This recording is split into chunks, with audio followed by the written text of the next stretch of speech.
Le Fonds monétaire international vient donc apporter de l'eau au moulin des nouvelles autorités de Dakar.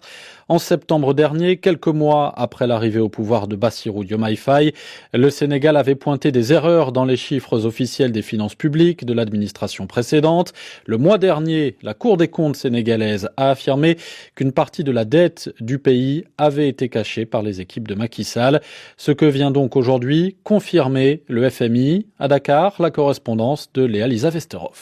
Il y a eu une décision très consciente, je cite, de sous-estimer la dette pendant les 5 dernières années, affirme Eddy Gemayel à la tête de la délégation du FMI. Un montant délibérément caché qui s'élève à 7 milliards de dollars environ et qui correspond à la différence entre les deux estimations de la dette publique, celle déclarée sous l'administration Macky Sall à plus de 70% du PIB et celle calculée par la Cour des comptes qui se situe à près de 100% du produit intérieur brut. Dans tous les cas de figure, c'est un montant très élevé qui creuse le déficit public du Sénégal et qui a provoqué la suspension du prêt du Fonds monétaire international.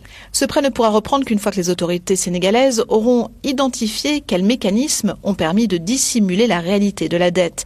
Il faut également que des mesures correctives soient adoptées, assure le FMI, pour éviter qu'un tel cas ne se reproduise. Le FMI devra ensuite décider dans les semaines qui viennent si le Sénégal décroche une dérogation ou si l'institution internationale demande à Dakar de rembourser ce qui a déjà été prêté par le FMI avant de reprendre un nouveau programme.